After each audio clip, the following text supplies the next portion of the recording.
dos charlas es petroquímica en el Perú, ¿no? ¿Es viable? ¿Tiene sentido? ¿Puede hacerse? ¿Y qué, no? Más o menos esas son las cosas que voy a contestar en estas dos charlas. Para esto primero definimos la petroquímica, que es la ciencia o la técnica que se ocupa de los productos químicos derivados del petróleo o del gas natural.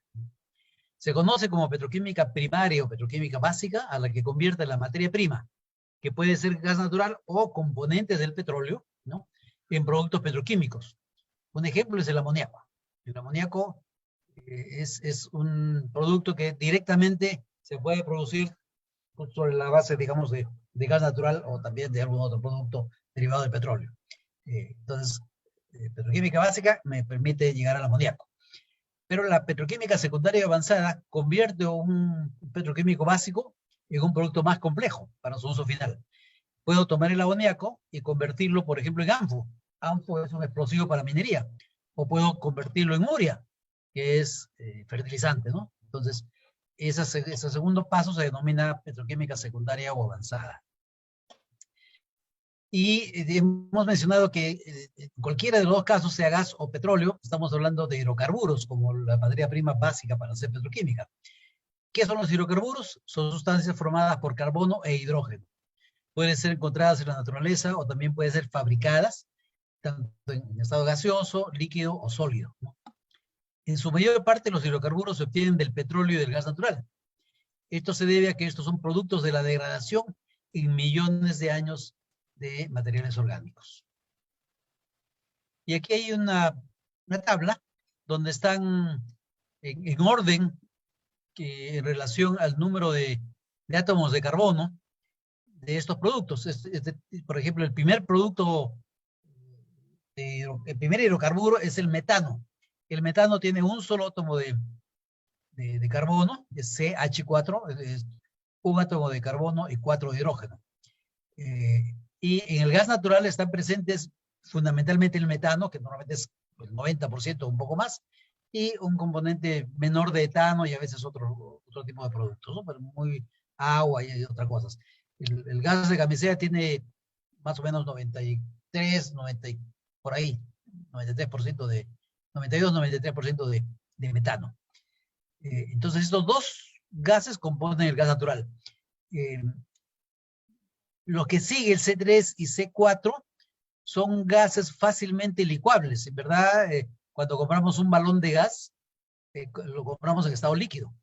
Pero basta que abramos la válvula de la cocina y de inmediato pasa al estado gaseoso, porque, como le digo, con mucha facilidad, un poquito de presión, y ya pasa al estado líquido. Propano y butano, llamado normalmente GLP, en los balones y en el mundo comercial. Un poco más avanzado, cadenas que tienen C5, C6, son los líquidos del gas natural. Un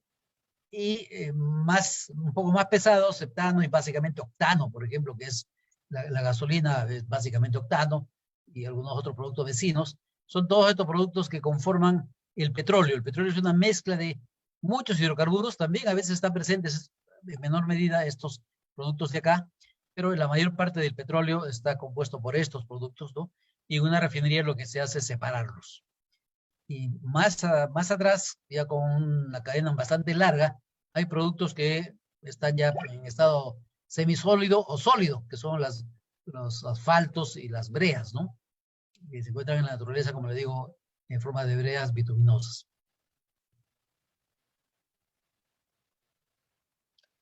Veamos ahora un poco los derivados de los hidrocarburos y qué mercados atienden, ¿no?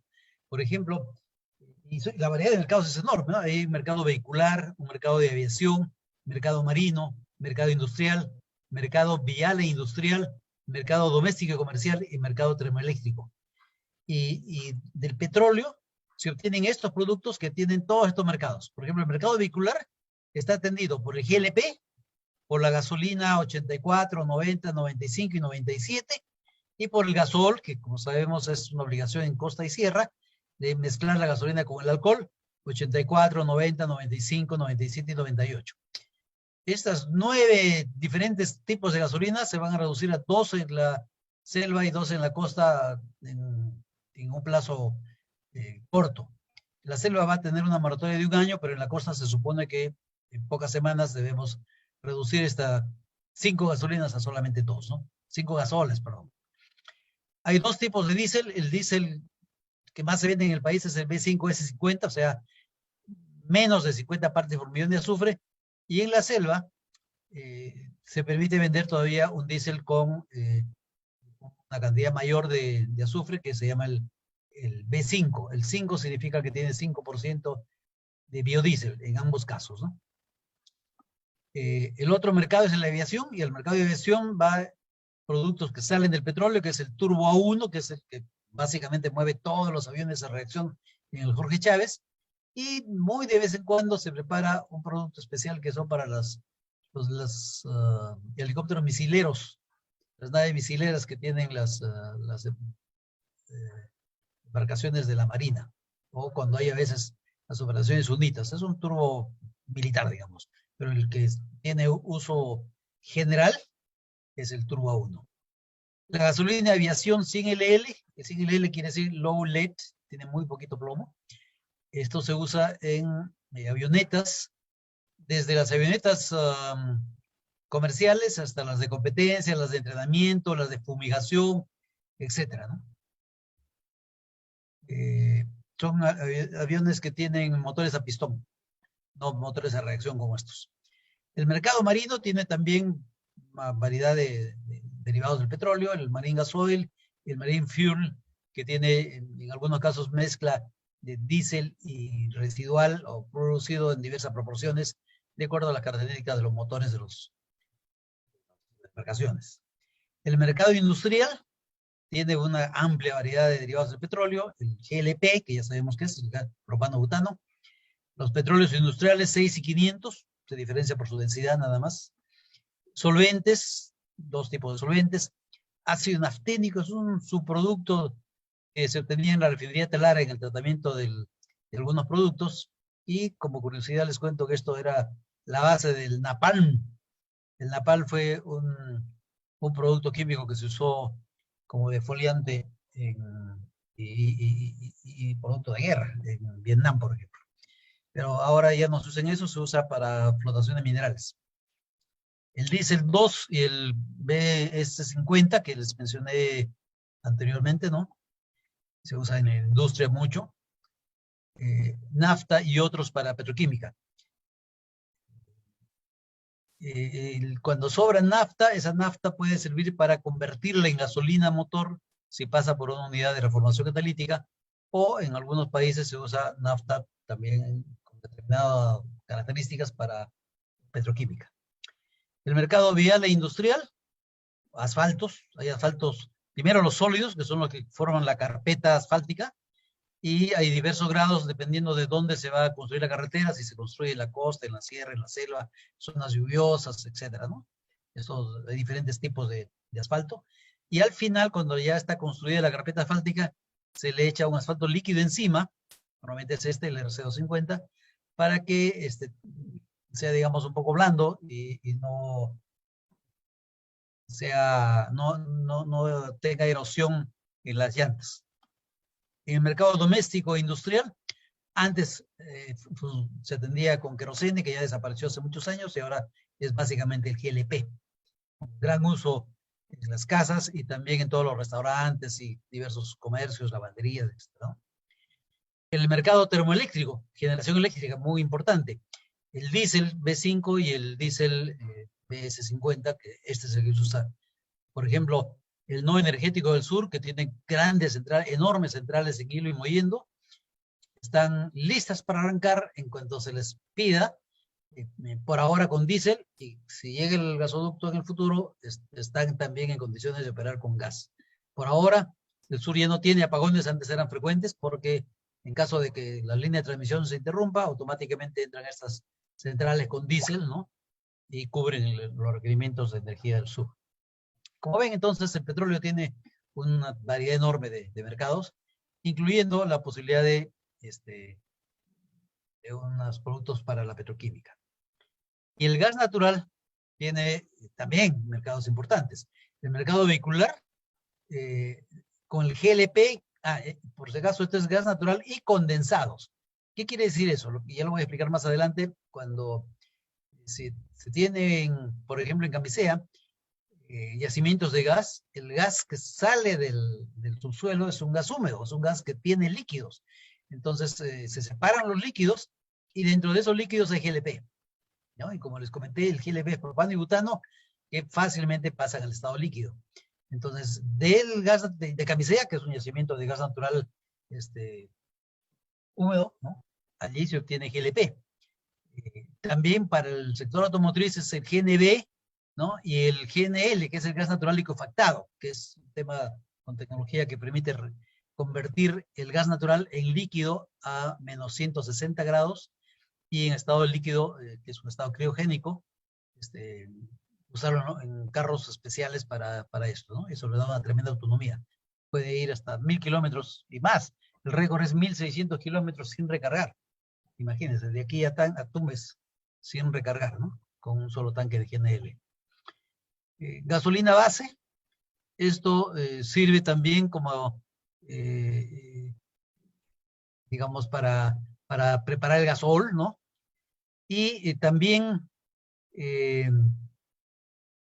esta gasolina base se exporta en caso de Camisea, y en otros países se puede usar para meterlo en una reformadora, para convertirlo en gasolina, o para petroquímica, ¿no? En verdad es nafta, ese es el nombre correcto. Y también sale de Camisea un componente para mezcla para diésel. No es un diésel directamente porque es demasiado liviano, pero se mezcla con otros componentes propios de una refinería, por ejemplo, y eso me permite aumentar la producción de diésel. Y esto sirve para los camiones y transporte pesado.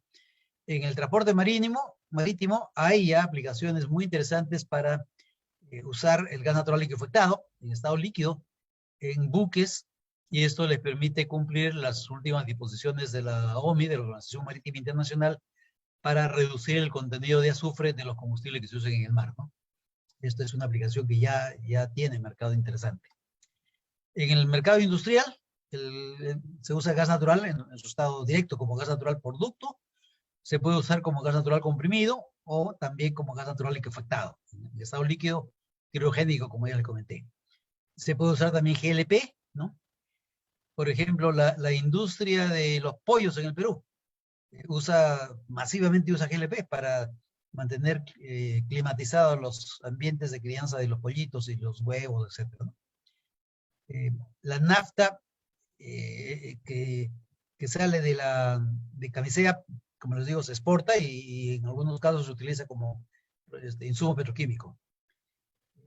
Y gas natural también para petroquímica, es otro mercado interesante, ¿no? Como materia prima directamente. En el mercado termoeléctrico, ni qué decir. Todas las centrales que están en Chilca y la que está frente a la Pampilla, la central de Tevenza, que fue la primera que se conectó a gas natural, ¿no? Usan gas natural como insumo básico, ¿no? Y lo reciben por ducto. Y también el mercado termoeléctrico puede usar el GNL, pero es un poco más complicado porque el consumo es tan grande que tendría que tener, pues, un volumen muy importante de GNL, que eso no se puede manejar en camioncitos, ¿no? Tendría que ser un buque, por ejemplo.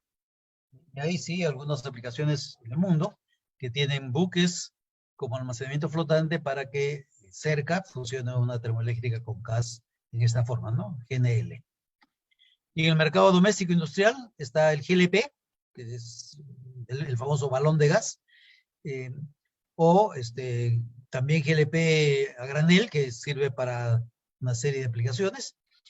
Edificios, por ejemplo, que tienen canalizado el GLP, igual como se usa también por gas canalizado el gas natural, ¿no? Estos son los mercados entonces de los derivados del gas natural y condensados. Algunos son directamente gas natural y otros derivados de los condensados. Ok, ahora sí vamos a un tema más relevante con la petroquímica. Debemos ver cómo se define cuál es la materia química, la materia prima más apropiada para hacer un proyecto petroquímico. Se puede partir de los derivados del petróleo o del gas natural, como hemos explicado hace un momento, o de los condensados para obtener productos petroquímicos. Los derivados del petróleo, que son combustibles líquidos, y los derivados de los condensados del gas natural, también líquidos, tienen precios muy altos en contraste con los precios más bajos del gas natural, especialmente a partir de la revolución tecnológica de shale gas, que prácticamente inundó al mundo de gas y de un gas a un precio más bajo, como voy a demostrar a continuación. Por esta razón, hoy la petroquímica se desarrolla en forma competitiva, fundamentalmente a partir del gas natural, metano y etano. Esto es tan claro que en algunos países que desarrollaron la petroquímica a partir de la nafta, a partir de otros productos derivados del petróleo, cuando apareció el gas en abundancia y apareció la petroquímica basada en el gas, algunas plantas petroquímicas que se basaron en combustibles líquidos tuvieron que cerrar. ¿Por qué? Porque sus costos, como lo voy a explicar más adelante, el costo de materia prima era mucho más alto que la materia prima de la petroquímica basada en el gas natural. Y aquí está un poco el origen y la evolución del mercado de gas natural. A mediados del siglo pasado, cuando las empresas de la época buscaban petróleo, era una mala noticia, y en realidad era muy mala noticia encontrar gas, pues este era causa de graves accidentes y problemas. Cuando se encontraba un yacimiento de puro gas, que se llama gas no asociado, habitualmente se cerraban los pozos y se continuaba la búsqueda de petróleo. En algunos casos se encontraba gas y petróleo en el mismo yacimiento. Eso se llama gas asociado. En esos casos, lo común era usar algo de gas en las instalaciones de producción del yacimiento y ventear o quemar el gas sobrante. Solo si existían ciudades o industrias cerca del yacimiento, se construían gasoductos para llevar el gas a esos mercados. Posteriormente, se tomó conciencia del efecto invernadero muy pernicioso del gas venteado. Hoy está prohibido por eso. No se puede ventear gas, ¿no? Y por eso se reinyecta el yacimiento o en caso extremo se quema. Es preferible quemar el gas antes que ventearlo, por el efecto invernadero tan fuerte del metano, ¿no? Por eso aquí se ven, por ejemplo, en esta primera vista, es un campo donde se está perforando por gas, ¿no? Y aquí tienes otro campo donde hay producción de gas, ¿no? Y es el desierto, ahí no hay nadie que consuma gas, entonces ¿qué se hace con el gas? Se está quemando. No se le puede ventear, ¿no? O en algún momento construir alguna instalación para reinyectar este gas. Pero como les digo, esta es una práctica relativamente frecuente. Cuando ustedes visiten el norte del Perú, Zorritos, y en la noche los invito a ir al malecón, y desde el malecón van a ver en la noche, se ve claramente esto. Ahí hay plataformas del lote Z1 que producen gas. Como no hay manera todavía de llevar este gas hacia la costa, no hay un gasoducto que lo permita, entonces queman el gas, ¿no? Recién con la aparición de tecnologías para liquefactar el gas natural de forma competitiva, y eso ha sido toda una proeza de ingeniería, como les digo, bajar la temperatura a menos 160 grados y pasar ese gas al estado líquido. Se reduce 600 veces el volumen. Y el segundo gran paso fue la construcción de supertanqueros de LNG, ¿no? Y el tercer paso fue la ampliación del canal de Panamá, que permitió que estos supertanqueros empiecen a hacer transferencias del Pacífico al Atlántico y cubrir mercados muy demandantes de gas. Recién con eso se vencieron las barreras geográficas y se convirtió el gas natural en un verdadero commodity. Mientras tanto, el petróleo era commodity, pero el gas no, ¿no? Por todo lo que les he explicado antes. Hoy se puede comprar y vender LNG, o sea, en estado líquido, en varias opciones. A esto se suma el gran aumento de la oferta de gas natural a partir de la explotación del shale gas en Estados Unidos y el interés del mercado por utilizar combustibles con menores emisiones de impacto ambiental. Actualmente se definen 3 mercados importantes en el mundo para el gas natural. En América, y ahí el marcador es el Henry Hub, en Europa es el NBP, y en Asia el marcador JKM. Los precios de estos 3 mercados, muy diferentes hace una década, hoy tienden a converger, y si descontamos los fletes, son prácticamente el precio de la molécula es el mismo. Antes había una diferencia bastante grande. Hoy día la diferencia de precios responde básicamente a los fletes. Este gráfico demuestra cómo ha crecido la capacidad de producción del LNG y cómo se pronostica que esto va a seguir creciendo fuerte en los próximos años, ¿no? Con lo cual las transacciones por compra y venta de gas en el mundo están creciendo de forma muy acelerada. Este otro gráfico muestra el tráfico en el canal de Panamá. y aquí están químicos, amonio, el GLP y el gas natural licuado. Como ven, el transporte GLP es bastante preponderante en el canal de Panamá. Y antes estaba ausente el LNG, ¿no? Y ahora no. Ahora ya tiene una presencia importante, ¿no? Y este es el gráfico más relevante de esta parte de la charla. En el pasado, los precios del gas natural y el WTI, ¿no? Eran muy cercanos. Este es un precio por millón de BTU, o sea, precio por energía equivalente, ¿no? Entonces primero eran paralelos, ¿no?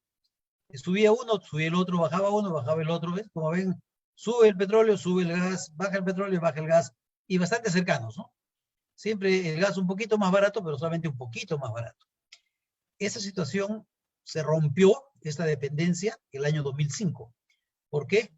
Por la aparición así abundante del shale gas, primero en Estados Unidos y después en otras regiones, y pronto va a ser en Argentina, por ejemplo, con el yacimiento de Vaca Muerta. Y esto produjo un desacople completo del precio del gas del precio del petróleo, ¿no? Ahora el petróleo tiene su propia dinámica y el gas tiene su propia dinámica. Y en general lo que ha pasado en el mundo es una tendencia a la baja del precio del gas, ¿no? Con una excepción en este año en particular, la guerra y esta boicot que el mundo occidental, la OTAN y sus aliados le ha hecho al gas ruso, y las decisiones de los rusos de vender su gas en rublos y cosas como esa han hecho que el precio del gas en el mundo, especialmente del LNG, se dispare pues a unos precios altísimos, con gran beneficio del Perú, que es un exportador de LNG, ¿no? Pero en general, los precios hoy día del petróleo y del gas están desacoplados. Ahora, entonces, en la primera parte de esta charla quedó claro que, ¿con qué hago petroquímica?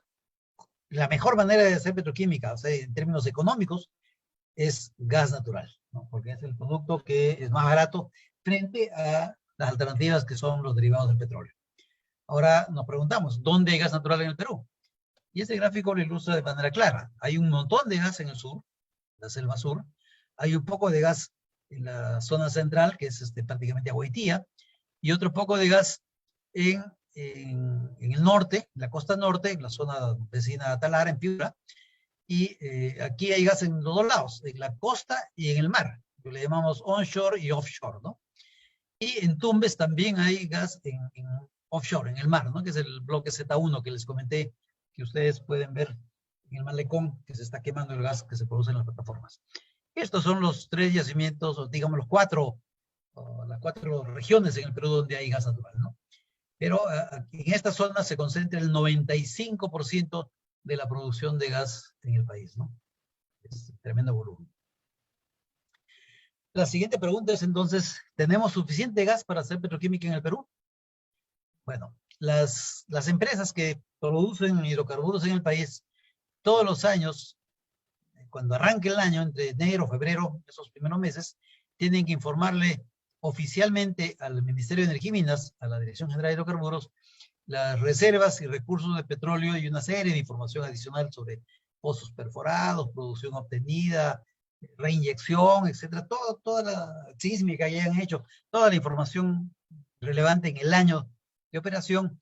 Y con base a eso, la DGH, que tiene además personal especializado, y acuérdense que yo he sido director general de hidrocarburos, así que hemos enviado personal a capacitarse en el extranjero, la DGH tiene software especializado para poder hacer sus propias evaluaciones y verificar la información que envían los contratistas, corregirla si es necesario, y en base a esto, la DGH publica el libro anual de recursos de hidrocarburos. Y aquí están la información oficial sobre cuánto gas tenemos, ¿no? Esta información es reportada todos los años, como les digo, en los primeros meses. La DGH toma varios meses en revisar eso empresa por empresa, y normalmente se esperaría que se publique a fin de año, pero en la práctica se ha venido tomando un año de rezago. Entonces, en este año que estamos en el 2022, la última información oficial corresponde al libro anual de recursos de hidrocarburos con información al cierre del 2019. O sea, es la información que las empresas reportaron al inicio del 2020, ¿no?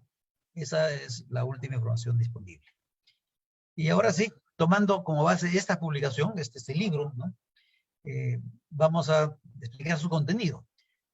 Y especialmente nos vamos a focalizar solamente en los temas de gas. Aquí se explican tres conceptos que son especialmente importantes: reservas, recursos contingentes y recursos prospectivos. Y ahora vamos a ir uno por uno. Para ser calificado como reserva, el gas debe cumplir las siguientes 4 condiciones sobre la base de tener un proyecto de desarrollo aplicable, ¿no? Que se esté haciendo o que esté comprometido a hacerse, con contratos, con mercados definidos, etcétera, etcétera, ¿no? En primer lugar, tener la condición de descubierto. En segundo lugar, que debe ser recuperable, y para esto hay una serie de estimaciones técnicas sobre cuál es el volumen recuperable de cada yacimiento. Se hacen pruebas de campos, pruebas de producción de pozos para estimar esto. Debe ser comercializable, o sea, debe haber un mercado identificado con facilidades de llevarlo al mercado. Y debe ser remanente, o sea, eso quiere decir que es un gas que está ahí en ese momento, ¿no? Y que puede ser, por lo tanto, utilizado. Esas 4 condiciones son las que debe cumplir un cierto volumen para ser registrado como reserva. Al 31 de diciembre de 2019, y por lo tanto la última información oficial, es que el total de reservas de gas natural en el Perú fue de 14.2 TCF. ¿Qué cosa es TCF? Eso equivale a 10 a la 12 pies cúbicos. Y aquí está el 10 con 12 ceros. O sea, es 1 millón de millones, ¿no? 1 millón de millones de pies cúbicos. Es una cantidad gigante, ¿no? Entonces, las reservas probadas las reservas del Perú son 14.2, que tienen esas 4 condiciones. En adición, ya como una subclasificación, hay, ya voy a explicar más adelante el tema, las reservas probadas, ¿no? Son las que tienen mayor o igual a 90% de certeza de ser recuperadas. Eso es 10.14 TCF. Las reservas probables, que tienen un 50% de certeza de ser recuperadas, 2.2 TCF, y reservas posibles, 10% de certeza. 10% de certeza, pero todas cumplen estas condiciones, ¿no?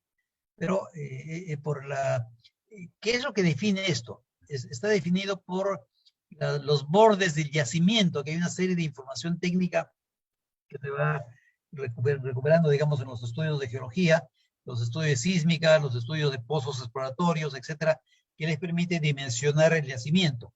En las partes centrales, donde hay pozos confirmatorios, hay una certeza muy grande. En los bordes cada vez hay menos certeza donde termina realmente el yacimiento, y esos extremos son los que tienen menor certeza, ¿no? Más o menos este es el criterio. Ahora vamos al segundo concepto. Para ser calificado como recurso contingente, el gas debe haber sido descubierto. Sin embargo, aún no se puede desarrollar porque está supeditado a superar impedimentos técnicos. Falta de ductos, por ejemplo. Pues puede haber también problemas económicos, que el precio del gas por alguna razón está bajo y hay altos costos, ¿no? O altos costos de llevarlos al mercado, ¿no? Cosas como esa. Problemas sociales, que pueden ser oposición de la comunidad de vecinas, y o la aprobación de permisos ambientales y de otro tipo, que este último tema es terriblemente complejo en el Perú, ¿no? Entonces, esto bien clarito, es calificado como recurso contingente y no como reserva un gas que ya se descubrió, pero sin embargo, por diversos motivos, no puede llegar todavía al mercado, ¿no? Los casos más importantes calificados como recursos contingentes corresponden al gas ya descubierto en el lote 58, que no puede ponerse en producción por falta de gasoducto. Y en este caso yo estuve parado encima del pozo descubridor, digamos, del lote 88, que está cerca de Camisea, pero está con un río de por medio y no hay facilidades de transporte, falta gasoducto ahí. Y como falta gasoducto, ese gas, que es más de 2 TCFs, no está calificado como reserva aprobada, sino solamente está como recurso contingente. Y el otro tema que también a mucha gente le llama la atención, que en el propio lote 88, que es Camisea, el Camisea verdadero, ¿no? Hay también recurso contingente. ¿Por qué? Porque los contratos de gas son por 40 años. Ese contrato se firmó el año 2000. Entonces va a terminar el año 2040. Y como están calculado los regímenes de producción, que tienen que ser regímenes de producción óptimos para no dañar el yacimiento. El régimen de producción previsto va a ser que llegue el año 2040 en que se acabe el contrato y aún va a quedar un volumen dentro del yacimiento. Y ese volumen ya no es reserva. ¿Por qué? Porque en ese momento, en 2040, ya no hay contrato. Ese volumen recuperará la condición de reserva aprobada si se extiende el contrato o se firma un nuevo contrato por un tiempo adicional. Pero por hoy, el volumen que los técnicos han calculado que no se va a poder extraer hasta el año 2040, aunque está descubierto, está ahí y hay facilidad de producción, ese volumen no es reserva porque no hay contrato que avale su producción después de ese plazo, ¿no? Y por lo tanto está clasificado solamente como recurso contingente. El volumen de recursos contingentes de gas natural informados oficialmente el 31 de diciembre de 2019 asciende a 4.48 TCFs. Esto debemos sumarlo a la anterior cifra, ¿no? Hay un siguiente concepto, que son recursos prospectivos, ¿no? En adición a los volúmenes anteriormente mencionados, que en todos los casos corresponden al gas ya descubierto, los estudios exploratorios efectuados en los últimos años han identificado estructuras en cuencas sedimentarias de filiación gasífera, que es muy probable que contengan gas. Sin embargo, no se puede asegurar nada hasta que se hagan las perforaciones exploratorias y confirmatorias que permitan demostrar la existencia física de tales recursos. Con la información disponible de las estructuras que resultaron productoras de gas y las características geológicas de esos yacimientos, los especialistas hacen una estimación del volumen que podría ser encontrado. Obviamente es un tema sujeto a comprobación real. Sin embargo, cuando la información está bien sustentada, los inversionistas se arriesgan en invertir en la perforación de pozos exploratorios que suelen ser muy costosos.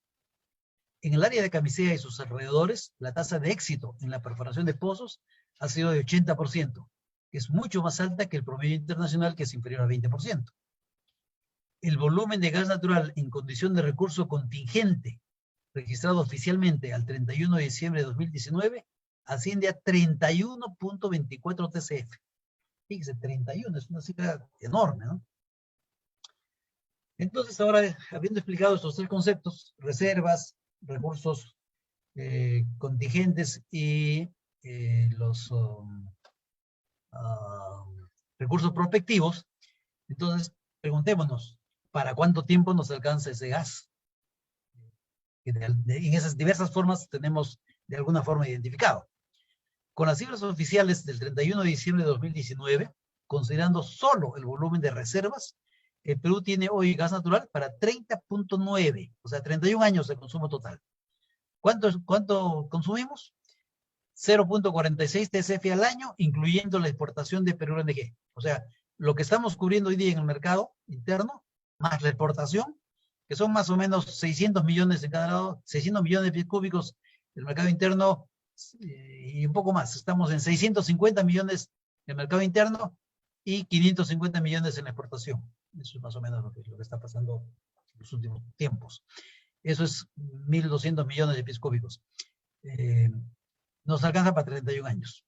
Si añadimos los recursos contingentes que ya hemos explicado, que es gas ya descubierto, tenemos gas adicional por casi 10 años más. O sea, ya estamos 40 años, ¿no? Y 2020 más 40 años nos lleva a 2060. Y ahí les voy a comentar más adelante un tema con relación a esa fecha. Esa es la razón por la cual desde hace muchos años no hay ninguna actividad exploratoria por gas en el Perú. ¿Quién se animaría a gastar millones de dólares en seguir la tortuosa ruta de la tramitología en el Perú y luego perforar pozos para descubrir gas que no pueda llevar al mercado por falta de gasoducto? Nadie. Por eso en el Perú hace muchos años que nadie hace exploración por gas. Ninguna empresa hace exploración por gas. Faltan gasoductos. El día que haya un gasoducto, con seguridad, y lo van a ver en un ratito más, va a haber intensa exploración por gas. Solo con fines de ilustración, si consideramos los recursos prospectivos de gas en el Perú y reducimos la tasa de éxito al 50%, tendríamos gas adicional para 34 años más. O sea, recuerden que mencioné hace un rato que llegábamos con lo anterior, con el gas descubierto, hasta el 2060. Bueno, con esto estamos llegando prácticamente al 2094. 2094. Recuerden esa cifra. Ese año, perdón.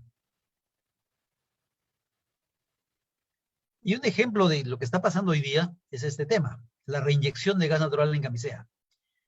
Desde que se inició la operación de Camisea, y en ese momento yo era director general de hidrocarburos, el año 2004, agosto de 2004 empezó la producción, ¿no? Desde ese momento, primero con el lote 88, luego con el lote 56 y posteriormente con el lote 57, se extrae el máximo de gas húmedo de los yacimientos, se separan los líquidos en la planta de Malvinas y se bombean los líquidos hacia la planta de fraccionamiento de Pisco.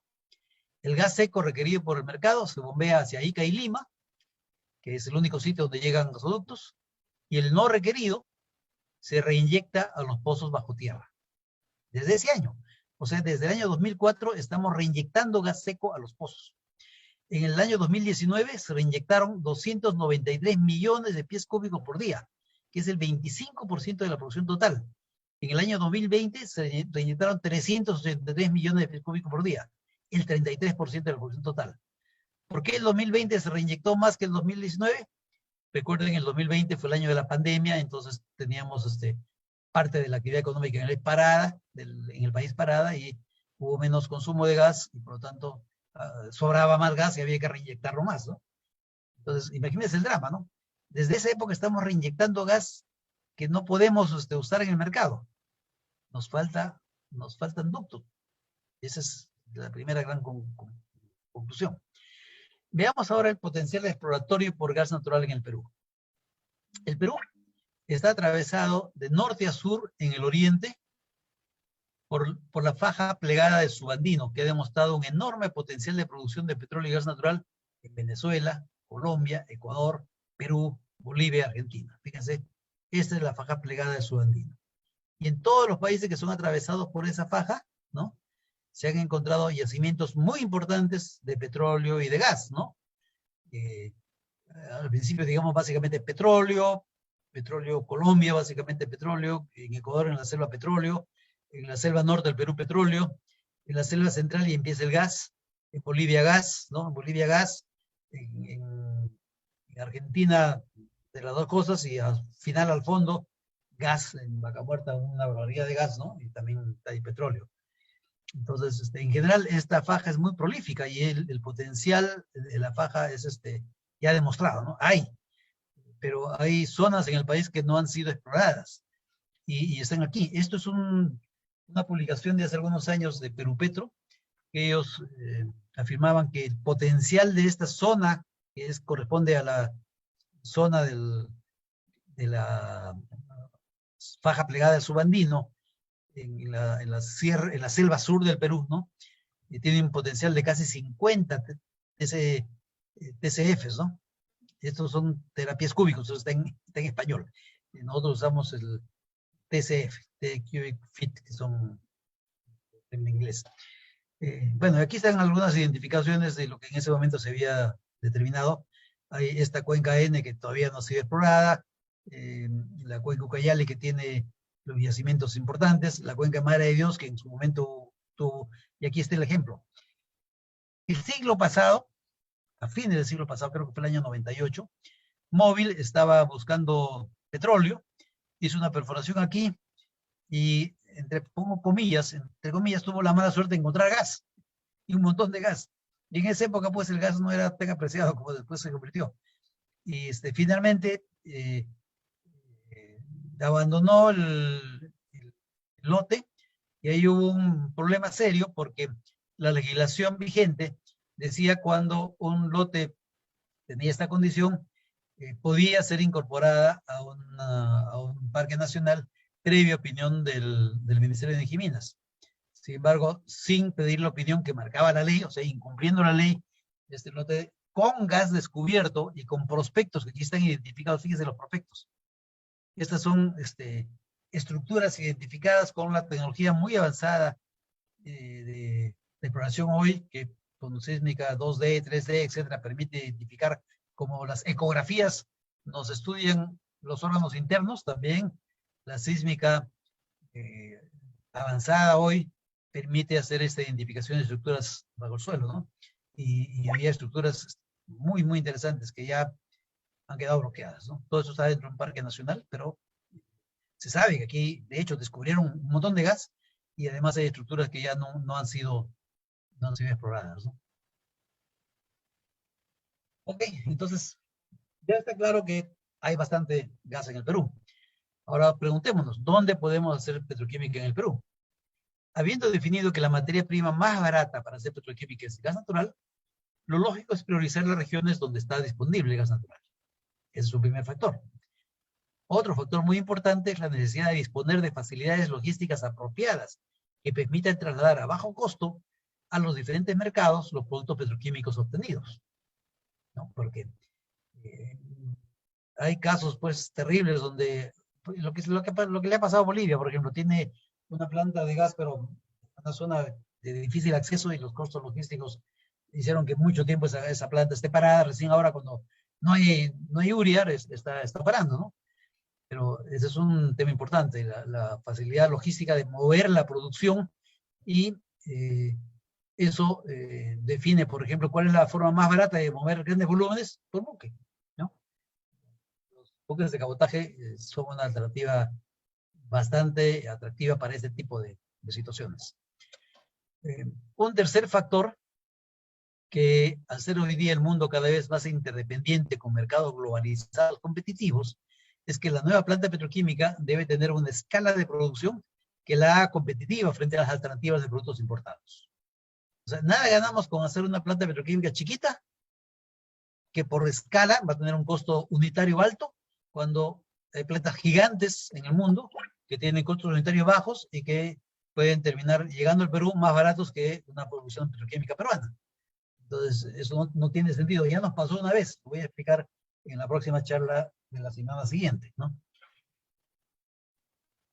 Y el cuarto factor es que es usual el desarrollo de complejos petroquímicos en lugar de plantas petroquímicas aisladas. Los complejos petroquímicos generan importantes sinergias que las hacen muy competitivas. Esto también lo voy a explicar con más detalle en la próxima charla, la próxima semana. Por todas estas consideraciones y las mayores facilidades constructivas, las plantas petroquímicas se ubican en puertos, cerca a pozos gasíferos o cerca a grandes gasoductos. Por lo expuesto, lo más probable es que las plantas petroquímicas que se instalen en el Perú se instalen en la costa, cerca a un gasoducto, Lima, Ica o el sur, si se concreta el gasoducto del sur, y Piura o Tumbes, que son zonas donde hay gas propio, ¿no? ¿Qué productos petroquímicos podemos obtener? Eso también lo voy a explicar con más detalle la próxima semana, pero en principio para darles un adelantito, con el metano, que es el gas más abundante en camisea, podemos producir amoníaco. A partir del amoníaco podemos producir fertilizantes, que es la urea, podemos producir nitrato de amonio, el ANFO, explosivo para la minería, cianuro, un producto industrial, o podemos producir metanol, ¿no? Que también tiene diversos usos industriales. Con el etano podemos producir etileno, que es ya adentrarnos en un complejísimo, interesantísimo mundo del plástico, el polietileno, ¿no? Con el propano podemos ir a propileno, el polipropileno, que también es otro mundo interesantísimo de las fibras sintéticas y una serie de productos químicos de interesante valor, ¿no? Esos son algunos de los productos que podemos obtener con la petroquímica. Y ahora veamos una opción de fertilizantes fosfatados en el norte. En la costa norte, en la zona de Bayobar, existen importantes yacimientos de roca fosfórica. Hoy se explotan como simple materia prima sin valor agregado, y la empresa Vale de Brasil, con el nombre de Bisquimayo, inició su explotación en el año 2010, destinándose totalmente a su exportación a plantas petroquímicas de Norteamérica, mientras que el Perú importa fertilizantes fosfatados producidos a partir de ese tipo de roca fosfórica en combinación con el metano del gas natural. Dado que en la costa norte del Perú existe gas natural en tierra y en el mar, es posible que se pueda desarrollar la producción de estos fertilizantes fosfatados en esa zona. Realmente aquí tenemos una oportunidad brillante, porque esos fertilizantes fosfatados, además son tres tipos, el monofosfato, bifosfato y trifosfato de amonio, son fertilizantes de mucho valor, ¿no? Y ahí tendríamos la posibilidad de convertir roca en productos de alto valor agregado, ¿no? Que pueden servir para el agro nacional y dependiendo de la escala de producción, que lo ideal es hacer, como le digo, en escala competitiva, que permita ir a mercados también externos. Tenemos mercados cercanos, Ecuador, por ejemplo, ¿no? Colombia, y no sé, algún Centroamérica, el sur también, Chile, que no tiene gas, ¿no? etcétera. Conclusiones. El Perú tiene mucho gas para desarrollar importantes proyectos de petroquímica en su territorio. Resultan especialmente interesantes las posibilidades de producir fertilizantes y explosivos para la minería a partir del metano y plásticos a partir del etano. El mundo ha anunciado el fin del uso de combustibles fósiles para el año 2050 y ya se percibe el inicio de la transición energética hacia el uso de energías renovables, el reemplazo del carbón, del petróleo y del gas natural en ese orden. Cuando eso suceda, quedarán bajo tierra enormes volúmenes de gas ya sin valor en el Perú, pues lo único que se usará será para la petroquímica, para lo cual lo ya descubierto es más que suficiente. Y ahora me permito pedirles que recuerden la fecha que dijimos, hasta cuánto tendremos gas. Tenemos gas hasta el año 2093. ¿Y qué vamos a hacer con ese gas si a partir del año 2050 el mundo deja de usar gas como combustible? ¿No? La cantidad que tenemos es tan grande que va a pasar lo mismo que pasó con el caucho. El caucho hace 100 años, ¿no? Los árboles de caucho tenían un gran valor. El caucho natural, digamos, era el oro verde, ¿no? Hoy día, ¿cuánto vale un árbol de caucho? Solamente su valor estético. No vale nada, ¿no? En términos industriales. ¿Por qué? Porque el mundo encontró la manera de reemplazar el caucho natural por un caucho fabricado, ¿no? Entonces, igual va a pasar con esto. Ya está anunciado el fin del uso de los energéticos fósiles. Es verdad que el gas va a ser el último en salir, pero en algún momento va a salir, porque finalmente cuando quemo gas natural, al quemar gas natural, el CH4 se convierte, la parte C se convierte en CO2, la parte H se convierte en agua. Entonces, quemando gas natural, lo único que produzco es CO2 y agua, que es lo mismo que una persona produce al vivir, ¿no? Pero esa cantidad de CO2 es parte del efecto invernadero, es parte de los problemas del cambio climático. Entonces, el mundo está reduciendo y está tratando de reducir la emisión de CO2 también. Por esa razón, en algún momento, aunque el gas natural es el fósil más limpio, en algún momento se dejará de usar gas natural como combustible, ¿no? En ese momento, todo el gas que tengamos bajo tierra va a valer cero. Solamente lo poquito que se necesite para petroquímica va a tener algún valor, ¿no? Entonces, eso nos debe abrir los ojos para de una vez aprovechar lo que tenemos y convertirlo en palanca de desarrollo para este país, ¿no? Hay cosas que yo no puedo entender. Por ejemplo, el Perú tiene, y está bien que lo tenga, tiene más de 70,000 millones de dólares en reservas del BCR, ¿no? El Perú tiene, digamos que ser 75, ya, 75,000 millones de dólares guardados, por si acaso, porque es un país responsable. Y sin embargo, no consigue, ¿cuánto? Pues 3,000 millones de dólares puede ser lo que cueste completar el gasoducto al sur, porque los tubos están comprados, están ahí, estamos gastando millones de dólares en guardar tubos para que, y están bien custodiados para que no se malogren, pero sigue pasando el tiempo, ¿no? Y como les digo, es inexorable la transición energética y va a llegar el momento en que el gas enterrado no va a valer nada. Y tenemos la posibilidad de hacer muchas cosas, entre otras, hacer petroquímica en el país en condiciones muy competitivas.